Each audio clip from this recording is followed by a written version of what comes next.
আমার বন্ধুগণ, আল্লাহ রাব্বুল আলামিন সমস্ত পৃথিবীর ভিতরে যা কিছু আছে, আল্লাহ রাব্বুল আলামিন বললেন, ও দুনিয়ার পৃথিবীর সকল বস্তু, আল্লাহ রাব্বুল আলামিন আসমানকে বললেন, ওগো আসমান, আমি তোমার কাছে এমন একটি বস্তু দিতে চাই, আমি তোমার কাছে এমন একটি বস্তু আমানত দিতে চাই, সে আমানত কি তুমি গ্রহণ করবা?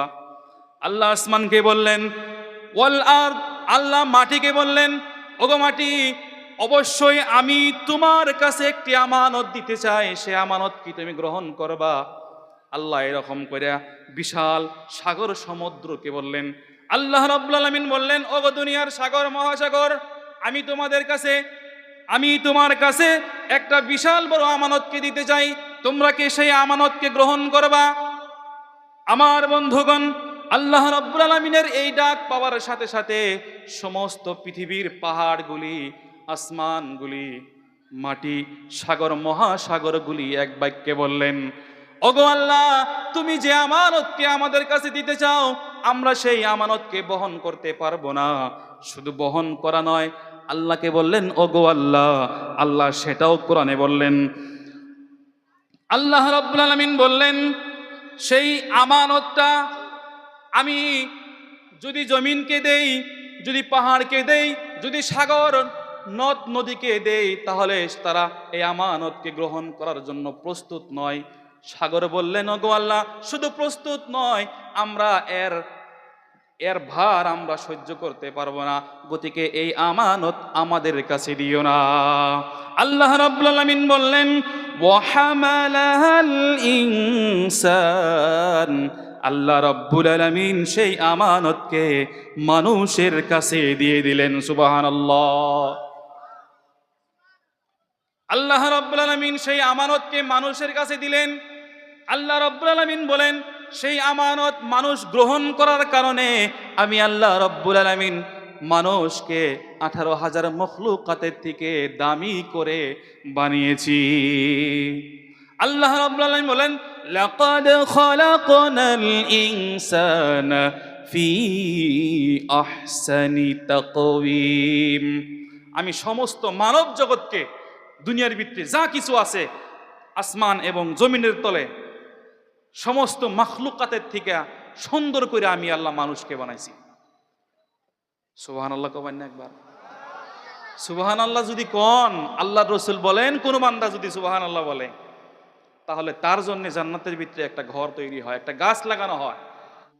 আমার বন্ধুগণ, আল্লাহ রাব্বুল আলামিন যে আমানতের কথা বললেন কোরআনুল কারীমের ভিতরে, আমানত পাহাড়কে দিতে চাইলেন, পাহাড় না করলেন না, আল্লাহ আমাকে এই আমানত আমার কাছে দিও না। আল্লাহ সাগরকে বললেন, সাগরও না করলেন।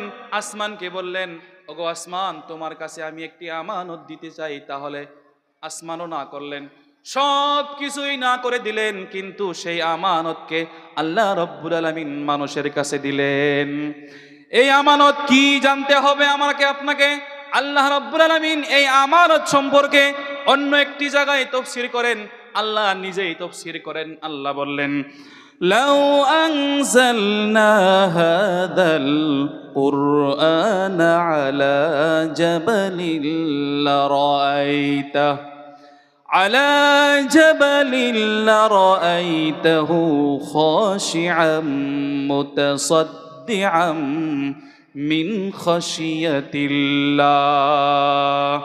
আল্লাহ রাব্বুল আলামিন বললেন, আমি যদি লাউ আনজালনা হাদাল কুরআন, ওই জায়গায় আমানত শব্দ বলেছেন, আর ওই জায়গায় সেই আমানতের তাফসীর এই জায়গায় করেছেন। আল্লাহ বলেন, আমি যদি পাহাড়কে বলতাম, লাউ আনজালনা হাদাল কুরআন, আমি যদি এই কোরআনকে অবতীর্ণ করতাম, আলা জাবালিল, পাহাড়ের উপরে, তাহলে সেই পাহাড় বলতো, পাহাড় আল্লাহর ভয়ে, আল্লাহর জালালিয়াতের জন্য পাহাড় চূর্ণ বিচীর্ণ হয়ে যেত। আল্লাহ রাব্বুল আলামিন সেই আমানতকে, সেই কোরআনুল কারীমকে নবী মুহাম্মদুর রাসূলুল্লাহ সাল্লাল্লাহু আলাইহি ওয়াসাল্লামের উপরে নাজিল করেছে। সেই আমানত মানুষ গ্রহণ করেছে, তার জন্যই মানুষ সবথেকে আশরাফুল মখলুকাত হয়েছে। এই আমানত গ্রহণ করার কারণে যারা এই আমানতকে গ্রহণ করেছে, আল্লাহ বলেন ওয়া হামালাহাল ইনসান, তারাই হয়েছে প্রকৃতিক মানুষ। আজকের এই ধর্মীয় সভার মহামান্য অতি সম্মানীয় সভাপতি সাহেব আমার পূর্বে আলোচনা করেছেন উলামায়ে ইকরামগণ, আমার সম্মুখে বসে থাকা কোরআন ও হাদিস প্রেমিক এই এলাকার যুবক বন্ধুগণ, আর আমার বাবার বয়সের দাদার বয়সের মুরব্বিয়ানে এজাম, সবাইকে আসসালামু আলাইকুম ওয়া রাহমাতুল্লাহ। এফেলে দিকে সালামের উত্তর দেন নাকি? আসসালামু আলাইকুম ওয়া রাহমাতুল্লাহ। আল্লাহর রাসূল সাল্লাল্লাহু আলাইহি ওয়াসাল্লাম কইছে যে দুইটা বস্তু বেশি বেশি করবা। এক নম্বরে হয়েছে আফশুস সালাম ওয়া তুতঈমুত তাআম, সালাম বেশি বেশি প্রচার করবা আর মানুষদেরকে খানা বেশি করে খিলাবা। যার সমর্থ আছে হে মানুষকে বেশি বেশি খানা খাওয়াইবা। খাওয়াইলে কি হবে? আল্লাহর রাসূল বলেন এতে মোহাব্বত বাড়বে। সুবহানাল্লাহি ওয়া বিহামদিহি। তো আমরা আজকে থেকে আমরা সবাইকে ছোট বড় ইদা আলাম আরাফতা ওয়া মাল্লাম তারিফ, আল্লাহর রাসূল বলছেন আপনি যাকে চিনেন অথবা না চিনেন সবাইকে আপনি কি করেন? সালাম দেন। বর্তমান যুগে একটা ফ্যাশন হয়ে গেছে গা, কই গো? তো আমি যদি রাস্তা দিয়ে যাই বা আপনি যদি রাস্তা দিয়ে যান, তা আপনার চীনা মানুষ বা একজন মুরব্বী মানুষকে যদি আপনি সালাম দেন, এই যাব করে কি বকরে জানেন? এই ফেলে হাসান আগে কথাটা ইত্যানি পোলা হানাও কয় হুজুর ওইটাই সালাম। আমার হাতে ওর হাতে কোনোদিন কথাইও না, তাও বলে হুজুর এই ফেলে। আমি তো গেতেই আছি, আমি যদি সালাম দেই তারপরে উত্তর নেয় না, এই ফেলে দেখা। এই হয়েছে বর্তমান যুগের ফ্যাশন। তো আল্লাহর রাসূল কইছে আফশুস সালাম ওয়া তুতঈমুত তাআম, মানুষকে বেশি বেশি সালাম দাও আর মানুষকে খানা বেশি খিলাও। দেখেন আমাকে আপনাকে আল্লাহ সমর্থ দিছে, আমার উপরে আপনার উপরে কিন্তু বহুত মানুষের হক আছে না গো? এই হক যদি আদায় না করেন, কাল কিয়ামতের দিন আপনাকে এই হক না আদায় করার কারণে জাহান্নামে যেতে হবে। আল্লাহ প্রশ্ন করব তুমি জাহান্নামে কে নিয়ে আসছাও? জাহান্নামের একদল ফেরেশতারা প্রশ্ন করব জাহান্নামে কে নিয়ে আসছাও? তখন আমি কমু যে হে জাহান্নামের ফেরেশতারা, আমার উপরে মেলা মানুষের হক আছিল, আমি এই হকগুলি নষ্ট করছি আর মানুষদেরকে কোনদিন গরিব মিসকিনদেরকে খানা খাওয়াই নেই, তার জন্য আজকে এই জাহান্নামে আসছি। মুহতারাম বুজুর্গ দোস্ত, যাই হোক, আল্লাহ তাবারক তাআলার হাজারো কোটি শুকর ও সুজুদ, যিনি আমাদেরকে দুনিয়ার ফিতনায় ফাসাদ থেকে বাঁচাইয়া নির্বাচিত করে জায়গায় জায়গায় থেকে এক এক গ্রামে থেকে আল্লাহ তাবারক তাআলায় দ্বীনি মেহফিলে আসার এবং বসার সুযোগ দিলেন, সেই মহান মুনিবের দরবারে আমরা একবার সকলেই শুকরিয়া জ্ঞাপন করি। সকলে বলি আলহামদুলিল্লাহ। নবী পাক সাল্লাল্লাহু আলাইহি ওয়াসাল্লামের প্রতি মহব্বতের সহিত আরো কয়েকবার দরুদ পেশ করি। সকলে বলি সাল্লাল্লাহু আলা মুহাম্মদ। ওই দিকের বাচ্চারা যদি একটু আইগিয়ে আসতা একটু ভালো দেখা যেত। আইগিয়ে আহো, আইগিয়ে আহো, আইগিয়ে আহো, আইগিয়ে আহো। তোমরা সবা হুন বাড়াইছো আমি জানি, তোমরা ভালো বলাহান, মেলা বলাহান আছে রাস্তাতে ঘুরতেছে, তোমরা ভালো, সেই জন্য এসটি সাহেব পয়সা একটু আইগিয়ে আহো আর একটু ভালো ভালোর পরিচয় দাও। আহো আহো ভিতরে আহো।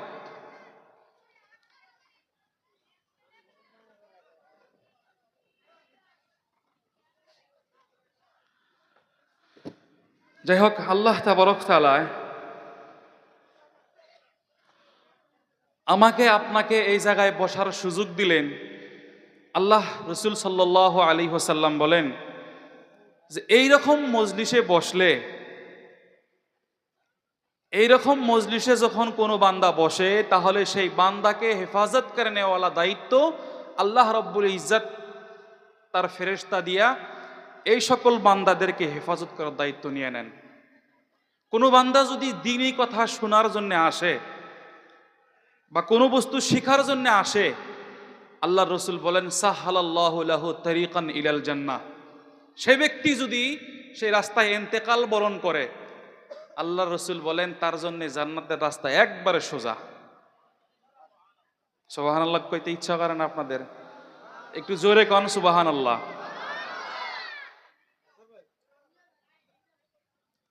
মুহতারাম বুজুর্গ দোস্ত, আমরা সেই রকম জায়গায় আসছি যে এরকম জায়গায় বসলে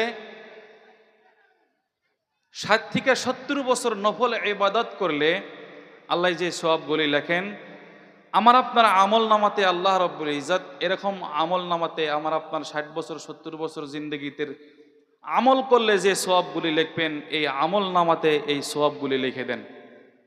মুহতারাম হাজিরিন, আল্লাহ তাবারক তাআলা আমাকে আপনাকে দুনিয়ায় পাঠায়াছেন, এমনি এমনি পাঠানাইকে।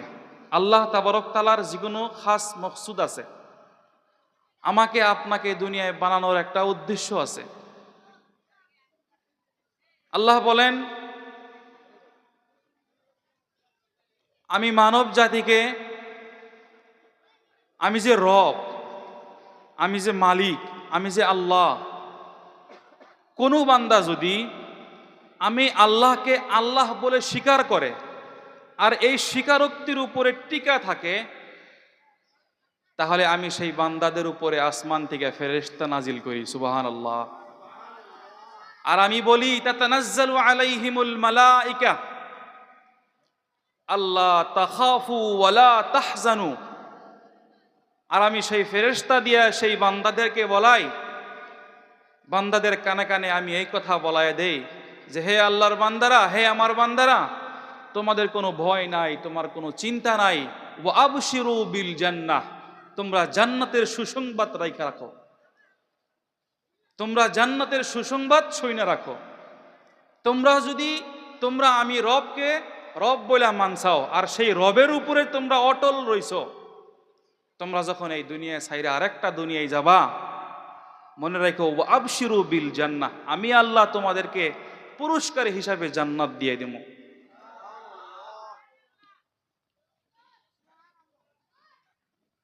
তো আল্লাহ আমাদেরকে কি এমনি এমনি বানাইছে? এমনি এমনি বানানাই কে? এখন আমরা দুনিয়ায় আইসা মনে করি যে আল্লাহ আমাদের এমনি বানাইছে। দুনিয়ায় যে আমরা আছি এর কোনো গুরুত্বই নেই, দুনিয়ার কোনো আমাদের কাছে কোনো মাহিত্যই নেই। আমরা ভাবি না দুনিয়াটা আসলে কোন দিকে যায়, আমরা কোন দিকে গেতাছি। হাজার হাজার ওয়াক্ত নামাজ আমার আপনার সামনে দিয়ে যা, হাজার হাজার ওয়াক্ত আল্লাহর নাফরমানি করি, আল্লাহর সাথে আমরা কত নাফরমানি করি। কোনদিন তো আল্লাহ বললেন না যে হে আমার অমুক বান্দা, তুমি আমার সাথে হাজার হাজার নাফরমানি করো, গতিকে তুমি আর এই গ্রামে থাইকো না, তুমি আর এই দুনিয়ায় থাইকো না, তুমি এই দুনিয়ায় থেকে বাড়ায় যাও। আল্লাহ কইছে গো? না।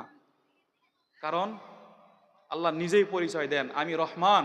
আর রহমান আল্লামাল কোরআন খালাকাল ইনসান আল্লামাহুল বায়ান আল্লামাল ইনসানা মা লাম ইয়ালাম। ও মানুষ, আমি তোমাদের এমন রব যে রব তোমরা কিছুই জানছিল না, দুনিয়া তোমাদের কোনো অস্তিত্বই আসিল না, তোমাদের কোনো অস্তিত্বই আসিল না, তোমরা কোথায় আসিলা তোমরা নিজেও জানো না। আমি সেই জায়গায় থেকে আমি আল্লাহ তোমাদেরকে সুম্মাস সাবিলা ইয়াসসারা, আমি আল্লাহ রাব্বুল ইজ্জত তোমাদেরকে টান দিয়া দুনিয়ায় নিয়ে আসছি। টান দিয়া দুনিয়ায় নিয়ে আসার পরেই আল্লাহ বলেন ইয়া আইয়ুহাল ইনসানু মা গাররাকা বিরাব্বিকাল কারীম, তোমাদেরকে আমি বলা শিখাইলাম। তোমরা কোনোদিন আমাকে বলো না আল্লাহ আমাকে 2টা হাত দিও, আমি আল্লাহ তোমাদেরকে 2টা হাত দিলাম। তোমরা কোনোদিন বলো না আল্লাহ আমাকে 2টা চোখ দিও, আমি রব তোমাদেরকে 2টা চোখ দিয়ে দিলাম। ফেরেশতারা বলেছিল আল্লাহ তোমার এই বান্দাকে একটা কিডনি দিয়ে দেই। আল্লাহ বলেছিলেন না, আমার এই বান্দা দুনিয়াতে অনেক কষ্ট করবে, গতিকে আর কি করো, পরিপূর্ণভাবে 2টা কিডনি দিয়ে দাও। সুবহানাল্লাহি ওয়া বিহামদিহি। আল্লাহ বলেন আমি এত মায়া করলাম, এত মহব্বত করলাম তোমাদেরকে,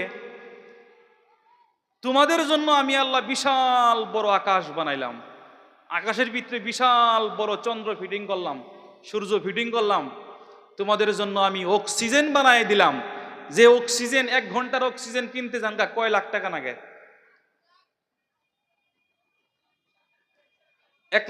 1 ঘন্টার অক্সিজেন আপনি কিনেন গা, কিনবার যান কত লাখ টাকা লাগে? আর আল্লাহ হাজার হাজার ঘন্টা আমাদেরকে আপনাদেরকে অক্সিজেন দিতেছে। আল্লাহ তো 1 টাকাও নেন নাই। আল্লাহ কি চান আমাদের থেকে?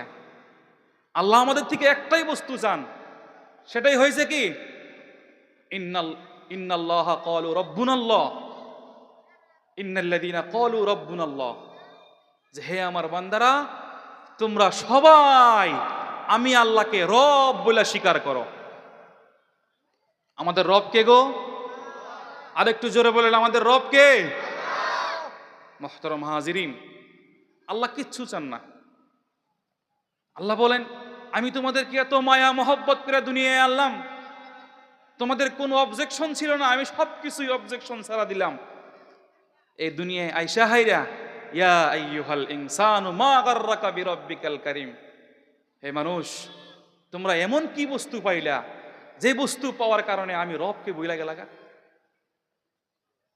তোমরা দুনিয়ায় এমন কি বস্তু পাইলা যে বস্তু পাওয়ার কারণে আমি রবকে ভুইলা গেলা? এইটা তো বিরাট বড় বেইনসাফি। মসজিদে 5 বার আজান হয়, আমরা একটা বারের জন্য মসজিদে যাই না, খালি এক জুমার দিনে, তাও সবেই যাই না। কত নাফরমানি আমরা করি, কত গুনাহ আমাদের দ্বারাই হয়। মুহতারাম বুজুর্গ দোস্ত, এখন দুনিয়ায় আমরা চলতাছি, এখন দুনিয়ায় খুব বাহাদুরি করতাছি। এমন একটা দিন চলে আসবো, এমন একটা সময় চলে আসবো, আপনার অজান্তে আল্লাহ রব্বুল ইজ্জত আপনার কালো চুলকে সাদা বানাই দিব না গো? আপনার অজান্তে আপনি জানবেনই না কখন কি হইতেছে, আপনি জানবেনই না। আপনার 2টা চোখ দিছে আল্লাহ, যেরকম আমি আপনি এরকম বর্তমান যেভাবে দেখি, একটা সময় এরকম চলে আসবো চোখ দিয়ে আপনি কম দেখবেন, এবার সময় আসবো চোখ দিয়ে কিচ্ছু দেখবেন না, খালি ঘোলা গলা দেখবেন। আপনার আমার ভিতরে এখন শক্তি আছে, আল্লাহ এমন সময় আনবো 1 গ্লাস পানিও ভালো করে উঁচা করতে পারবো না, এরকম থর করে কাঁপবো। এগুলি কথা কি আমরা ভাবি কোনোদিন ভাবি না। মৌতের কথা আমরা কেন চিন্তা করি না?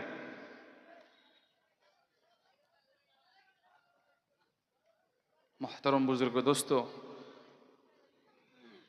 আমরা এখন একটু ফিকির করি, আমরা একটু চিন্তা করি যে আসলে দুনিয়া কোন দিকে গেছে, আমরা কোন দিকে যাই, আল্লাহর হুকুম কি, আল্লাহ আমাদেরকে এত সুন্দর এত দামি মখলুক কেন বানাইলেন? আমার বন্ধুগণ, আল্লাহ রাব্বুল আলামিন বললেন ইন্না আরাদনাল আমানাতা আলাস সামা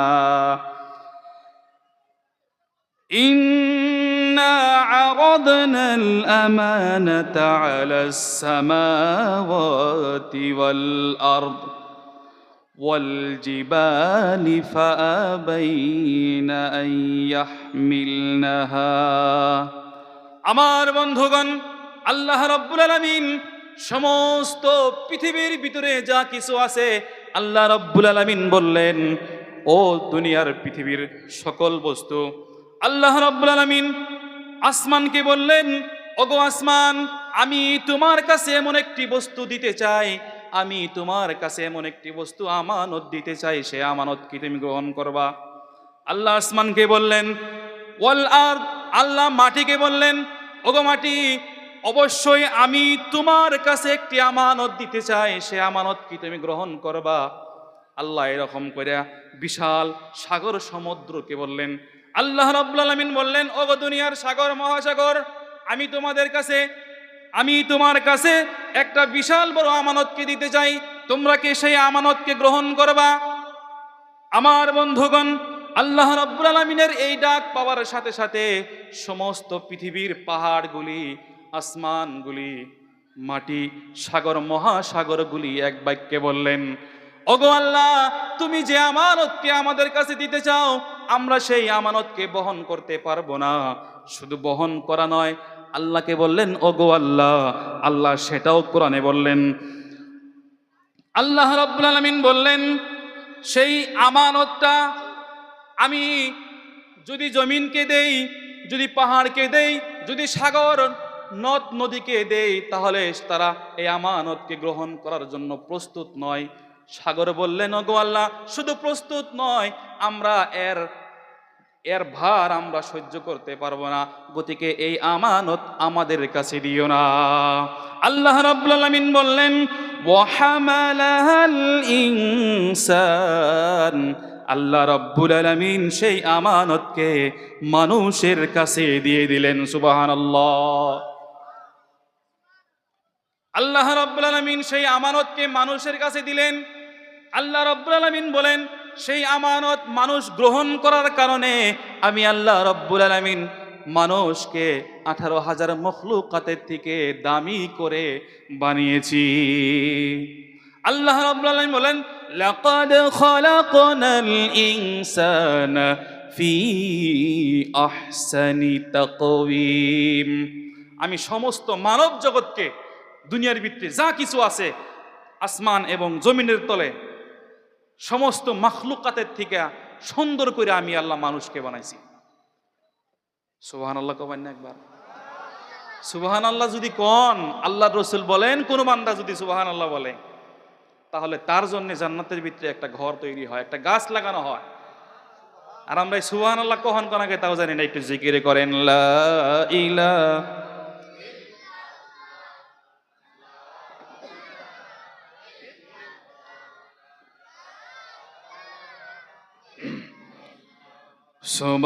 সুবহানাল্লাহ ওয়ালহামদুলিল্লাহ ওয়ালা ইলাহা ইল্লাল্লাহ, লা ইলাহা ইল্লাল্লাহ, লা ইলাহা ইল্লাল্লাহ, লা ইলাহা ইল্লাহু, আল্লাহু আল্লাহু আল্লাহু।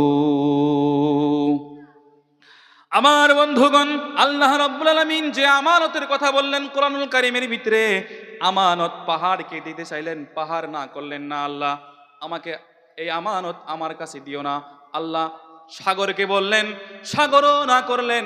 আসমানকে বললেন, ওগো আসমান, তোমার কাছে আমি একটি আমানত দিতে চাই, তাহলে আসমানও না করলেন। সব কিছুই না করে দিলেন, কিন্তু সেই আমানতকে আল্লাহ রাব্বুল আলামিন মানুষের কাছে দিলেন। এই আমানত কি জানতে হবে আমাকে আপনাকে। আল্লাহ রাব্বুল আলামিন এই আমানত সম্পর্কে অন্য একটি জায়গায় তাফসীর করেন, আল্লাহ নিজেই তাফসীর করেন। আল্লাহ বললেন, লাউ আনজালনা হাদাল কুরআনা আলা জাবালিল লারাআইতা على جبل لرأيته خاشعا متصدعا من خشية الله। আল্লাহ রাব্বুল আলামিন বললেন, আমি যদি লাউ আনজালনা হাদাল কুরআন, ওই জায়গায় আমানত শব্দ বলেছেন, আর ওই জায়গায় সেই আমানতের তাফসীর এই জায়গায় করেছেন। আল্লাহ বলেন, আমি যদি পাহাড়কে বলতাম, লাউ আনজালনা হাদাল কুরআন, আমি যদি এই কোরআনকে অবতীর্ণ করতাম, আলা জাবালিল, পাহাড়ের উপরে, তাহলে সেই পাহাড় বলতো, পাহাড় আল্লাহর ভয়ে, আল্লাহর জালালিয়াতের জন্য পাহাড় চূর্ণ বিচীর্ণ হয়ে যেত। আল্লাহ রাব্বুল আলামিন সেই আমানতকে, সেই কোরআনুল কারীমকে নবী মুহাম্মদুর রাসূলুল্লাহ সাল্লাল্লাহু আলাইহি ওয়াসাল্লামের উপরে নাজিল করেছে। সেই আমানত মানুষ গ্রহণ করেছে, তার জন্যই মানুষ সবথেকে আশরাফুল মখলুকাত হয়েছে, এই আমানত গ্রহণ করার কারণে। যারা এই আমানতকে গ্রহণ করেছে, আল্লাহ বলেন, ওয়া হামালাহাল ইনসান, তারাই হয়েছে প্রকৃতিক মানুষ। আর যারা এই আমানত গ্রহণ করে নাই তারা প্রকৃতিক মানুষ নয়। এখন এই আমানত, এই কোরআনুল কারীম যারা গ্রহণ করেছে, কোরআনুল কারীম যারা পড়েন, কোরআনে কারীম যারা বুঝেন, বা এই কোরআনুল কারীমকে যারা বুঝার ফিকির করেন, তারাই হয়েছে প্রকৃতিক মানুষ। এ বাবুরা, তোমরা ভিতরে আসো আর না ঘরে যাও থেকে, ওই জায়গায় খাড়ায় থাকো না, ভিতরে আসো।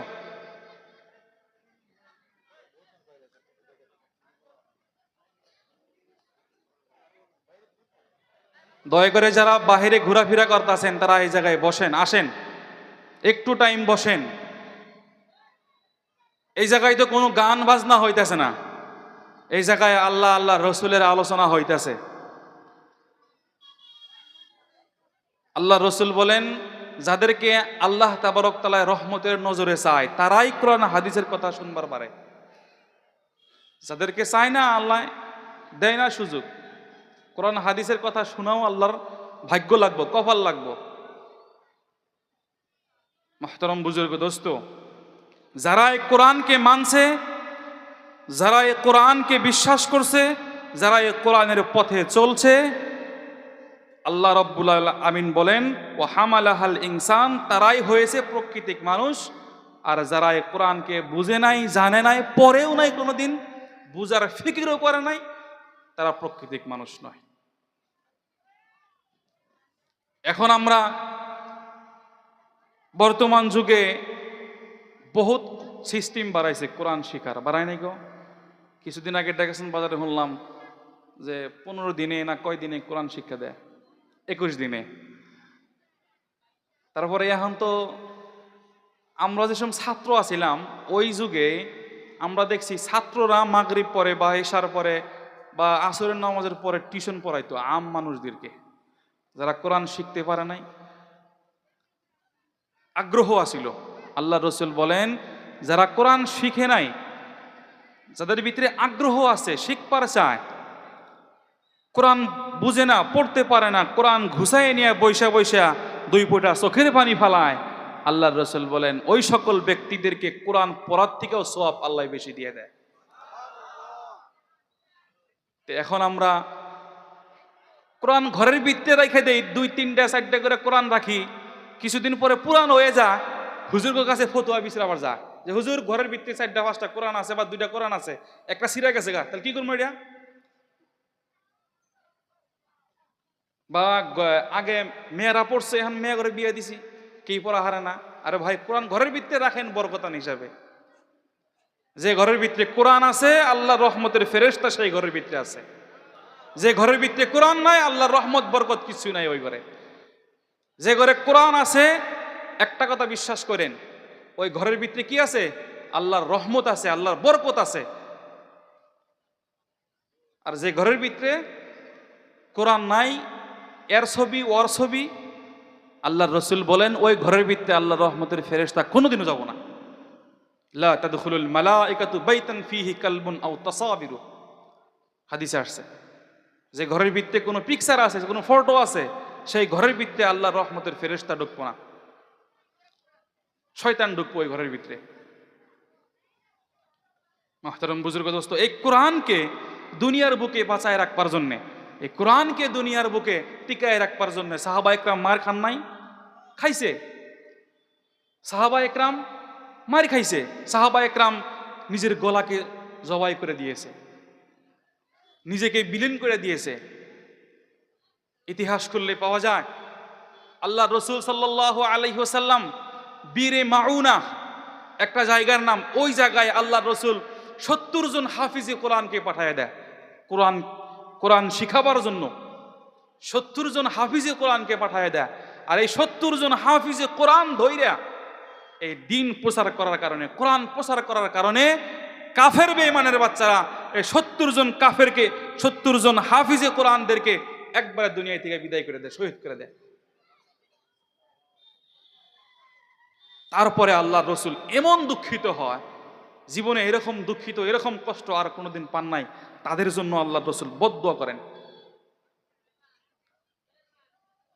হযরতে খাব্বাব রাদিয়াল্লাহু আনহু এই কোরআনের দাওয়াত দিবার জন্য আল্লাহ রসুল শাম পাঠাইলেন। আমার বন্ধুগণ, আল্লাহর রসুল সাল্লাল্লাহু আলাইহি ওয়াসাল্লাম হযরতে খুবাইবকে, হযরতে খাব্বাব রাদিয়াল্লাহু তাআলা আনহুকে কোরআনের দাওয়াত দিবার জন্য মুলকে শাম পাঠাইলেন। শাম পাঠানোর পরে মক্কার কাফেররা আবু জেহেল, উতবা, শাইবা, মুগীরা হযরতে খাব্বাব রাদিয়াল্লাহু তাআলা আনহুকে মুলকে শাম থেকে গ্রেফতার করলেন। মুলকে শাম থেকে গ্রেফতার করার পরে মক্কায় নিয়ে আসলেন। মক্কায় নিয়ে আসার পরে 15 দিন, একদিন নয়, 2 দিন নয়, 15 দিন জেলের ভিতরে, রিমান্ডের ভিতরে রাখলেন। রাখার পরে মক্কার কাফেররা চিন্তা করলো, যদি খাব্বাবকে জেলের ভিতরে রাখা হয় তাহলে খাব্বাব ওই জায়গায় না খেয়ে না পান করে মরে যাবে, তারপরে কোরআনের দাওয়াত দেওয়া বন্ধ হয়ে যাবে। এইটা চিন্তা করে কাফের বেঈমানেরা হযরতে খাব্বাব রাদিয়াল্লাহু তাআলা আনহুকে রিমান্ডের ভিতরে 15 দিন রাখলেন। 15 দিন যাওয়ার পরে আবু জেহেল, উতবা, শাইবা তারা জেলের ভিতরে ঢুকলো। জেলের ভিতরে ঢুকার পরে দেখে খাব্বাব আগে থেকে আরো শাইস্তবান হয়ে গিয়েছে। সুবহানাল্লাহি ওয়া বিহামদি। খাব্বাবকে জিজ্ঞাসা করা হলো, ও খাব্বাব, তোমাকে তো কোনোদিন এই 15 দিনের ভিতরে না খানা না পানি দেওয়া হয়েছে, তুমি কি খাইলা? তুমি কেমন করে জিন্দা আছো? হযরতে খাব্বাব বলেন, ও কাফেরের দল, শোনো, আমার যখন খিদার তাড়না হয়েছে, আমার যখন খিদার অনুভব হয়েছে, আমার যখন পানি পিপাসার ভাব হয়েছে, আমি জানি না কোথাও থেকে আমার সম্মুখে খানা চলে আসছে। আমার সম্মুখে পানির ব্যবস্থা হয়ে গেছে। আল্লাহু আকবার বলেন। আমার বন্ধুগণ, এই রকম করে খাব্বাবকে যখন আবু জেহেল, উতবা, শাইবা, মুগীরা বলল, এইভাবে খাব্বাবকে মারা যাবে না, খাব্বাবকে শুলির ভিতরে চড়াও, খাব্বাবকে দুনিয়ায় থেকে শেষ করে দিব। আমার বন্ধুগণ, খাব্বাবকে শুলির ভিতরে চড়ানো হইল। এইরকম করে হাতের ভিতরে পেরাক মারলো, এইরকম করে পায়ের ভিতরে পেরাক মারলো। এই কোরআনের দাওয়াত দেওয়ার জন্যে, এই কোরআনের দাওয়াত বন্ধ করার জন্যে খাব্বাবকে শুলির ভিতরে চড়িয়ে দিলেন। আর নিচে থেকে বলা হলো, খাব্বাব, কোরআনের দাওয়াত দেওয়া বন্ধ করো, আর না হয় তুমি দুনিয়ায় থেকে বিদায় হয়ে যাবা।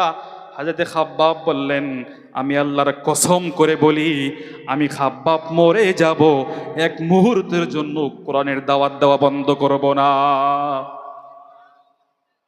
আমার বন্ধুগণ, এই কথা কওয়ার সাথে সাথে খাব্বাবের ডান হাত কোপ দিয়ে উপর থেকে তলে নামিয়ে দিল। তারপরে বলা হলো, খাব্বাব, এখনো সময় আছে, বলো। খাব্বাব বললেন, না, আমি বলবো না, আমি এক মুহূর্তের জন্য কোরআনের দাওয়াত দেওয়া বন্ধ করব না। আরেক হাত দুনিয়ায় থেকে বিদায় করে দেওয়া হলো। আরেকজন বলল, এইরকম করে কষ্ট দিয়ে মারবো না, একবারে খাব্বাবকে দুনিয়ায় থেকে বিদায় করে দিব। বিশাল বড় আকারের তীরের মতো একটা বর্শি নিয়ে খাব্বাবকে আঘাত করলো। খাব্বাবের এই জায়গায় দিয়ে ঢুকে পিছন দিয়ে বের হয়ে গেল। এরপরেও খাব্বাব মরে না। ওই জায়গায় থেকে একজন বলল, ওগো খাব্বাব, শোনো, তোমার জায়গায় যদি আজকে আব্দুল্লাহর বেটা মোহাম্মদ থাকতো তাহলে কতই না ভালো হইতো। একটা কাফের বলল, শোনো, ওই জায়গায় যদি আজকে খাব্বাব না থাকে আব্দুল্লাহর বেটা মোহাম্মদ থাকতো তাহলে ইসলাম একবারে দুনিয়া থেকে বিদায় হয়ে যেত। এই বলে কওয়ার সাথে সাথে খাব্বাবের মুখের ভিতরে থুথু স্যাপ জমা করে রেখেছিল, ওই উপর থেকে থুথু নিক্ষেপ করলো সেই কাফেরের মুখে। থুথু নিক্ষেপ করে এই কথা বুঝাইলেন খাব্বাব। খাব্বাব বললেন, ও কাফেরের বাচ্চা, শোনো, আমি খাব্বাব জীবিত থাকা সত্ত্বেও আমি খাব্বাব এক মুহূর্তের জন্যও জীবিত আছি। আমি জীবিত থাকার পরে আমার সম্মুখে আমার রসুলকে নিয়ে কটু মন্তব্য করবা, আমি খাব্বাব এইটা মানতে পারি না, আমি খাব্বাব এইটা সহ্য করতে পারি না। তারপরে খাব্বাবকে এমন আঘাত করলো, এক আঘাতে দুনিয়ায় থেকে বিদায় করে দিলেন।